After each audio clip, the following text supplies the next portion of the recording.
오늘 말씀의 제목은 이렇게 하면 새 날은 없다 라는 제목입니다. 그동안 달려왔던 이 마태복음의 대장정을 오늘하고 다음 주에 걸쳐서 이제 두 번만 남겨놓고 있습니다. 모든 일은 시작도 중요하지만 이 마치는 끝 마무리는 더욱 중요합니다. 아무리 시작이 좋았다고 할지라도 마지막이 시원치 않다면 여러 가지로 서운함과 안타까움이 남게 되지 않겠습니까? 이 마지막이라고 하는 것은 그동안 이렇게 저렇게 뿌려놓았던 것들을 거두는 때이기도 하고, 또 여러 가지 단편적으로 나누어져 갔던 것들을 이렇게 한 가지로 꿰어져서 이렇게 주워 담아야, 그래야 깔끔하게 끝내는 그런 때입니다. 사실 그러고 보면 남자들보다 여자분들이 이 마무리를 잘하는 것 같아요. 남자들은 어디 갈 때 있잖아요. 그냥 옷 하나 툭 건져 입고 나오지 않습니까? 근데 여자분들은 꼭 그렇지 않더라고요. 저희 집사람만 해도 어디를 갈 때 보면 냉장고를 다 치우고, 그 다음에 이제 서랍 정리도 하고, 옷장 정리도 해놓고, 그리고 이제 청소할 거 청소해 놓고 이렇게 가는 것을 제가 보았습니다. 아무래도 이제 정리하는 거죠. 그렇게 해서 자리를 비울 때를 이렇게 준비하고 하는 것을 보았습니다. 이렇게 마지막 때를 준비하는 것은 사실 여러 가지로 손이 들고 또 힘이 드는 부분도 있습니다. 그런데 아까도 말씀드린 것처럼 시작뿐만 아니라 마지막 끝을 아름답게 하는 것은 누구나 우리들에게 다 함께 소망하고 또 바라는 소원 중에 하나입니다. 그런데 오늘 우리가 살펴보고 있는 이 마태복음의 현황을 보면 어떻게 깔끔하게 정리되어 있는 느낌이 별로 없습니다. 왜냐하면 주님이 부활하신 것은 맞습니다. 주님이 부활하셔서 새로운 뭔가의 일을 시작하신 것은 맞습니다. 그런데 여전히 세상에 달라진 것은 아무것도 없습니다. 예수님을 십자가에 못 박았던 로마의 세력은 하나도 미동하지 않고 건재합니다. 그리고 그 로마인들을 앞세워서 자신들의 뜻을 이루었던 바리새인들 또 대제사장들은 여전히 그들의 악한 동기와 마음들을 감추고 있습니다. 그리고 그런데도 불구하고 정신을 차려야 되는 제자들은 아직 뭐가 뭔지 하면서 이렇게 뿔뿔이 흩어져 있고 숨죽이고만 있습니다. 고작해야 그 예수님의 시체, 예수님의 장례를 제대로 치르지 못했다고 그래서 여인들이 조금 움직이면서 뭔가를 좀 해보려고 하는 그런 안타까움을 가지고 있을 뿐이고, 어디를 둘러봐도 뭔가 새로운 일이, 새로운 역사가 일어날 것 같지 않은 그런 분위기라고 하는 거죠. 그런 상황에서 주님이 새 역사를 시작하시는 거예요. 이 마태복음은 분명하게 우리에게 그것을 가르쳐 줍니다. 모든 것이 끝났다라고 생각했던 그때에도 불구하고 오히려 새롭게 구원의 역사를 시작하시는 주님의 모습을 우리에게 분명히 바라보라고 이야기하고 있습니다. 여전히 악이 관영하고 있지만 그럼에도 불구하고 무덤의 문을 여시고 새로운 구원의 길을, 구원의 역사를 이루어 가시기 시작하시는 이 주님의 모습을 분명하게 보여준다는 겁니다. 그래서 여러분, 이런 마지막에 좀 심란하고 좀 안타깝고 그런 마음이 느낄 때마다 여러분 마음을 견고하게 하셔야 돼요. 지난 주간에 잠깐 시간을 내서 우리 이철수 장로님을 뵙고 왔거든요. 우리 금요 기도회 때도 말씀을 드리고 또 새벽 기도회 때도 잠깐 말씀을 드렸지만 우리 이철수 장로님이 연세가 있으시니까 이제 병석에 누워서 진료를 받으시고 치료를 받으시는데, 목사님 오셨나요? 그러면서 얘기하시는데, 예, 목사님, 내 몸이 이쪽으로 이렇게 누워야 되고 또 옆으로 누워야 되는데 그것을 못하겠어요. 그러시더라고요. 그러니까 침대에 누워서 몸을 움직여야 되잖아요. 근데 그게 안 된다는 거예요. 그러니까 얼마나 마음이 아프세요. 정신은 또렷하셔가지고 이 생각 저 생각 하시는데, 그리고 목사님 내가 다시 서서 걸을 수 있을지 걱정이에요, 이런 얘기를 하시더라고요. 우리 장로님을 손을 뵙고 또 함께 기도하면서 장로님 다시 오셔야죠. 다시 예배 자리에 오시고 또 하나님 앞에 예배하고 찬양하고 그러셔야죠. 그렇게 이야기를 하면서 마지막이 되면 몸이 어렵구나. 몸이 남의 몸이 어려운 게 아니고 내 몸이 어려운 거예요. 내 몸 하나가 어려운 겁니다. 그래서 여러분 분명합니다. 시작뿐만 아니라 마지막에도 꼭 필요한 게 있어요. 그게 뭘까요? 그게 은혜예요. 시작도 그렇지만 마지막에는 더더욱이나 필요한 게 하나님이 베풀어 주시는 은혜입니다. 여러분, 그리고 여러분은 지금 그런 은혜를 누리고 계신 분들입니다. 왜냐하면 여러분 스스로 걸어서 여기 오셨잖아요. 여러분 걸어오셨잖아요. 누가 업어오신 분들 아니시잖아요. 힘들고 어려워도 우리 교회 끝나고 나면 걸어가시는 게 어려우셔서 힘들어 하시는 분들도 계세요. 그런데 저는 그래도 감사해요. 왜냐하면 그래도 왔잖아요. 그래도 이곳에 오셔서 예배 드리시잖아요. 마음은 굴뚝 같은데도 올 수 없는 분들 앞에는요, 참 감사한 거예요. 그래서 제가 이 처음과 마지막에 관해서는 제가 아예 정리를 한 게 있어요. 뭐라고 정리를 했냐면 이렇게 정리했어요. 여러 가지 복잡하게 생각할 거 없다. 주님처럼 시작하면 되고 주님처럼 끝내면 된다. 주님처럼 시작하면 되고요, 주님처럼 끝내면 되는 거예요. 주님처럼 시작한다는 게 뭡니까? 주님 무슨 빵빠레 올리시면서 시작하셨습니까? 아니잖아요. 그냥 베들레헴 마구간 구유에서 그렇게 시작하시지 않았습니까? 또 주님이 무슨 대단한 비석 남기고 가셨습니까? 주님이 무슨 대단한 거 남기고 가셨나요? 아니요. 주님이 남기신 거 아무것도 없어요. 무덤조차 남기지 않으셨어요. 그러니까 거창하게 끝낼 필요 없어요. 나머지는 주님이 하실 거예요. 그러니까 하나님 앞에 여러분 우리가 그렇게 기도해야 합니다. 하나님, 시작도 주님의 뜻대로 하게 하셨고 마치는 것도 우리 주님이 끝나게 마칠 수 있도록 허락해 주세요. 마침도 하나님의 은혜입니다. 마침까지 필요한 게 하나님의 은혜입니다. 그러니 내게 은혜를 좀 베풀어 주세요. 그렇게 기도하고 또 그렇게 하나님 앞에 나아가게 되기를 간절히 바랍니다.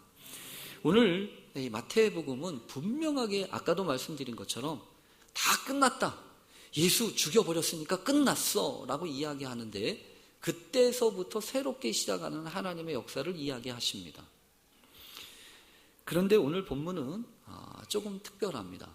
왜 특별하냐 하면 오늘의 사건을 별도로 이렇게 뚝하니 기록해 놨는데, 오늘 사건은요, 마태복음, 마가복음, 누가복음, 요한복음 이 4복음서라고 그러잖아요. 그런데 마태복음 오늘 본문에만 나와요. 마가복음, 누가복음, 요한복음에는 오늘 본문의 이야기가 나오질 않아요. 그러니까 오늘 본문은 이 마태복음이 특별하게 이야기하고 싶은 겁니다. 오늘 본문의 내용은 여러분 아시지요? 경비병 둘이, 경비병이 있던 사람들이, 무덤을 경비하던 사람들이 성에 들어가서 모든 된 일을 제사장들한테 보고했다는 얘기입니다.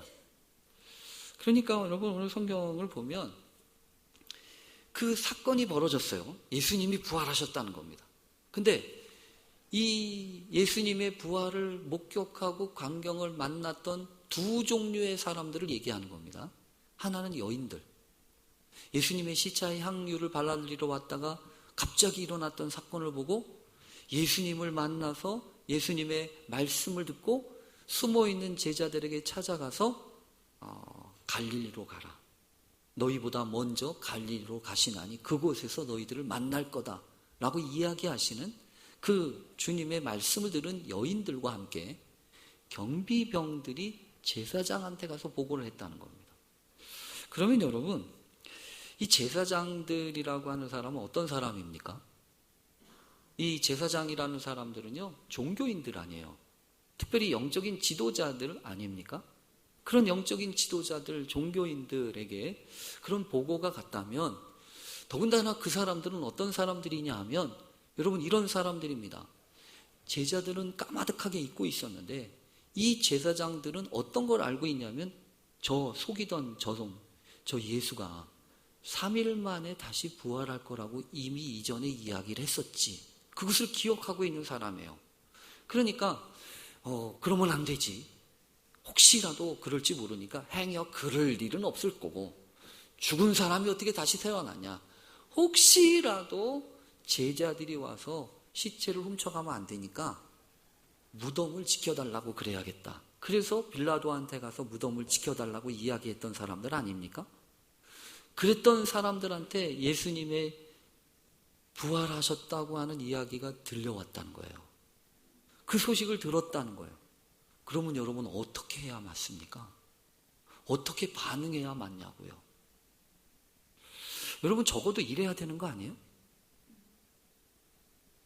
우리가 잘못 생각했네.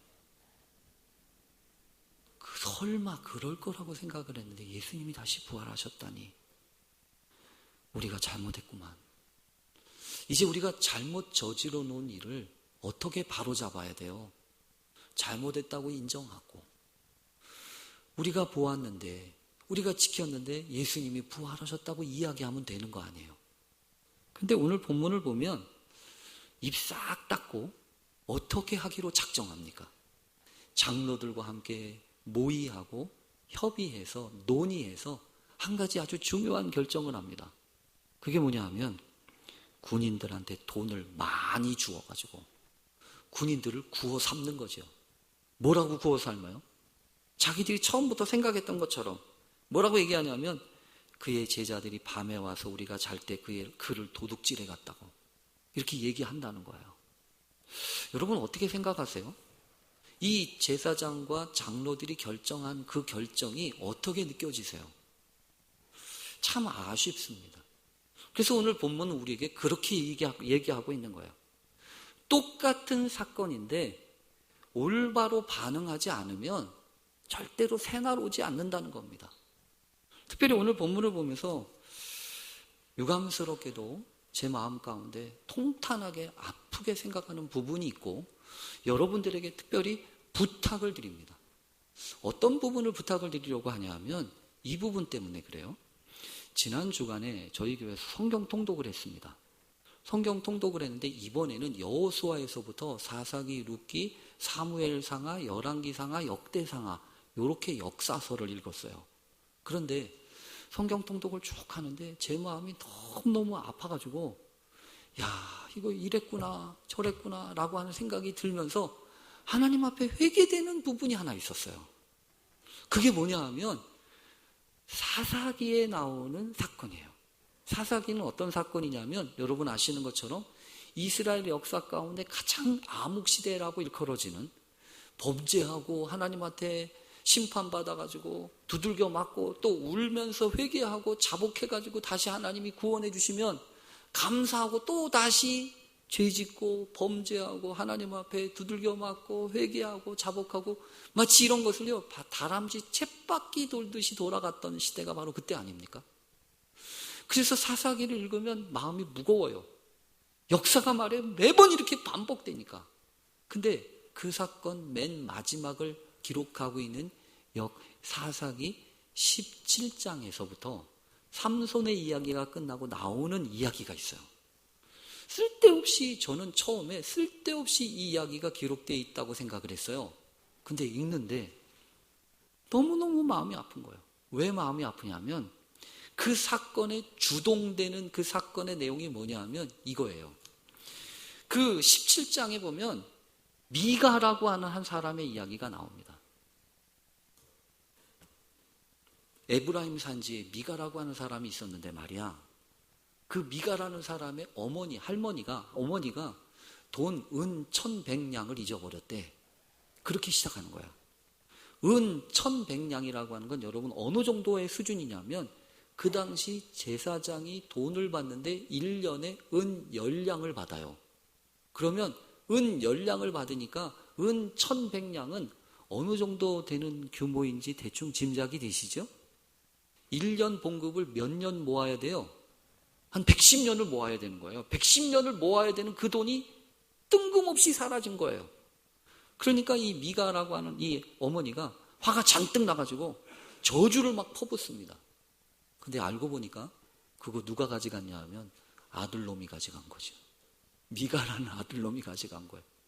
어머니가 하도 뭐라고 그러시니까 이 미가라는 사람이 찔려가지고 어머니 내가 대신 찾았어요 라고 이렇게 어머니한테 가져와요. 그러니까 이 어머니가 또 희색이 만연해가지고 너 복받을 놈이다 이렇게 이야기하면서 네가 가져도 돼 이렇게 이야기를 하는데 아니에요 무서워서 못 가져요. 어머니 가지세요. 그런데 이 어머니가 은 1,100냥을 찾은 걸 가지고 여러분 무슨 일을 하냐 하면 은 200냥을 들여가지고 신상을 만들어요. 커다란 신상을 만들어 놓고 우리가 이제 신상을 만들었으니까 이제 하나님 우리에게 복 주시겠지라고 생각을 하는데 제단만 만들어놨지 문제는 뭐냐 하면 예배드릴 사람이 없는 거죠. 근데 18장에서 무슨 얘기가 나오냐면 베들레헴의 청년 레위인 얘기가 나와요. 청년 레위인이 어슬렁어슬렁 거리고 지나다니다가 그 집에 가가지고 무슨 일을 하기 시작했냐면 너 할 일 없지? 우리 집에 와서 일하지 않을래? 너 마침 레위인이라며 우리 집에 제사장이 좀 돼줘. 그러고 나서 그곳에서 제사장 노릇을 하는 거예요. 여러분 이걸 뭐라고 하냐 하면 고용된 제사장이죠. 고용된 제사장 아니에요. 거기에 보니까 그래서 이제 시작되어지는 게 어떤 얘기냐 하면 결국 문제의 주범은 누구냐 하면 레위인들. 특별히 신앙의 책임을 지고 영적인 문제에 대해서 하나님 앞에 각성하고 있어야 될 종교인들이에요. 그 종교인들이 돈 때문에 딴 사람한테 고용되어 있고 또 그뿐만이 아니에요. 레위인의 첩 이야기가 19장, 20장부터 시작돼요. 여긴 다 19살 이상이니까 이해하십시오. 레위인이 첩을 두었대요. 근데 그 첩이 해금하다가 도망쳐 나갔는데 그 레위인이 그 첩을 다시 찾으러 갔다가 데리고 오다가 기브아라고 하는 곳에서 잠깐 유숙했는데 그 기브아의 사람들이요.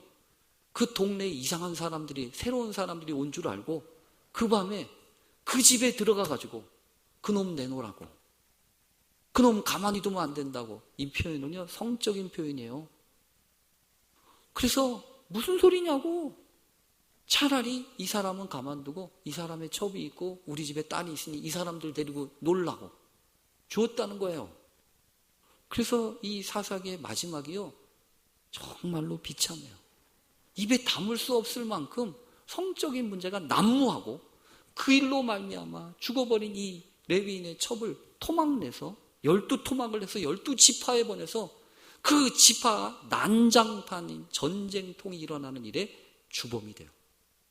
여러분 그 말씀을 읽는데 무슨 생각이 드냐 하면 오늘날 이렇게 복잡하고 오늘날 이렇게 정신없게 되어버린 이 시대의 책임이 과연 누구한테 있냐는 거예요.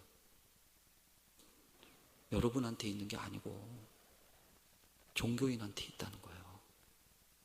영적인 일을 감당하는 신앙을 감당하는 영적인 리더들한테 있었다는 거예요.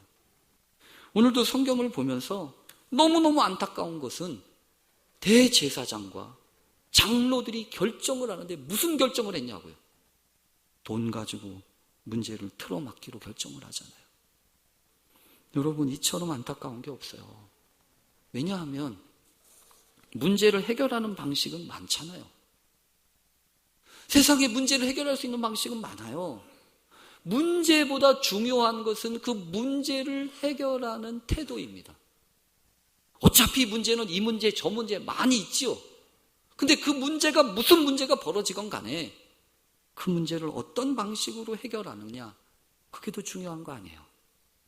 그렇다면 적어도 신앙을 가지고 있다면, 믿음을 가지고 있다면 믿음으로 해결해야 되잖아요. 기도하고 하나님의 말씀에 순종하고 하나님의 인도하심을 받아서 순종하고 그 문제를 해결하면 저는 분명히 믿어요. 나쁜 일도 나빠지지 않아요. 분명히 그래요.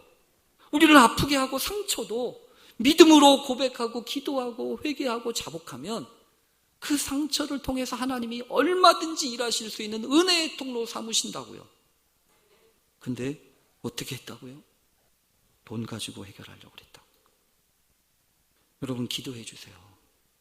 교회가 돈 가지고 일하기 시작하면 그건 망조예요. 교인들이 돈독에 올라서 돈만 추구하기 시작하면 신앙 팔아먹는 건 유도 아니에요. 그래서 오늘 본문에 우리에게 경고하는 겁니다. 아무리 새날이 와도 돈 가지고 문제 해결하려고 하지 말라는 거예요. 여러분 근데 어떻게 하면 좋아요? 우리가 이 땅에 사는 동안 돈 없이 어떻게 일을 해요? 돈 없이 어떻게 일을 하냐고요. 오늘도 오후 3시 반에 동대문 공원에서 무너진 동대문 교회를 위하여서 노상 예배를 드려야 돼요. 종로 지방의 교회 중에 저희 교회가 이번에 담당을 해서 이따가 오후 예배 끝나고 바로 가서 예배를 드려야 되는데요. 그 예배를 드려야 되는데 그분들이 문자가 왔어요. 뭐라고 하냐면 목사님 예배 드려주신다고 해서 감사해요. 그런데 여기 남아있는 동대문 교회가 다 무너지고 뿔뿔이 다 흩어졌는데 그 남은 사람들이 예배를 드리고 있는데 그래도 예배 드리러 왔다가 그냥 가는 게 너무 서운하니까 빵 좀 2개 주세요. 물도 좀 하나 주세요. 그래서 이따가 그거 사가지고 가야 돼요. 여러분 뭘 하나를 하더라도 사실은 돈이 필요하잖아요. 근데 여러분 그 필요한 거하고 돈 때문에 일하는 거하고는 다르잖아요. 돈이 있어야 일하는 것과 돈 없어도 일하는 거는 다르잖아요. 그래서 오늘 본문을 보면서 그렇구나. 우리가 이 땅에 사는 동안 너무 경제적인 부분에 발목 잡혀서 하나님의 뜻과 하나님의 말씀에 순종하는 믿음의 훈련은 다 동안시하고 그래서 여러분 기도해 주세요. 어떤 부분을 위해서 기도해 달라고 하는 거냐면 목사들이 저를 포함한 목사들이 돈독에 오르지 않게 해주세요. 돈 쫓아가는 사람 되지 않게 해주세요. 그리고 우리 모든 교회의 영적인 리더들이 돈에 휘둘리지 않게 해주세요. 하나님, 우리 교회가 돈 가지고 일하는 교회 되지 말게 해주세요. 돈이 걸림돌 되지 않게 해주세요. 그렇게 기도할 때 여러분 분명히 믿습니다.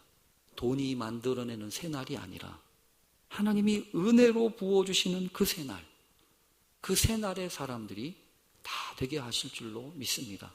그런 은혜를 누리는 올 한 해 되실 수 있기를 간절히 축원합니다. 아멘. 우리 잠깐 기도하겠습니다. 하나님, 어떻게 해야 새날을 살아갈 수 있겠습니까? 아무것 변한 거 없고 달라진 것 없음에도 불구하고 여전히 쩔쩔매는 제자들임에도 불구하고 이미 새 일을 시작하시고 새 날을 시작하신 구원의 하나님의 역사를 기대합니다. 부활의 은총과 은혜가 우리 가운데 있게 하셔서 부활하신 주님 만나는 역사가 있게 하시고 그 주님의 말씀 따라 순종하며 나아갈 때 흔들림 없이 새날을 이루어가는 새날을 증언하는 믿음의 사람들이 다 되게 해 주시옵소서. 이 땅의 교회들을 지켜주시고 또 세우신 리더들에게 특별한 은총을 더하여 주시어서 하나님의 말씀으로 사람이 떡으로만 사는 것이 아니라 하나님의 입으로 나오는 모든 말씀으로 산다고 말씀하신 그 말씀처럼 주님의 말씀 붙들고 믿음으로 승리하고 이겨가는 귀한 역사를 감당하는 귀한 은총을 주시옵소서. 예수님의 이름으로 기도합니다. 아멘.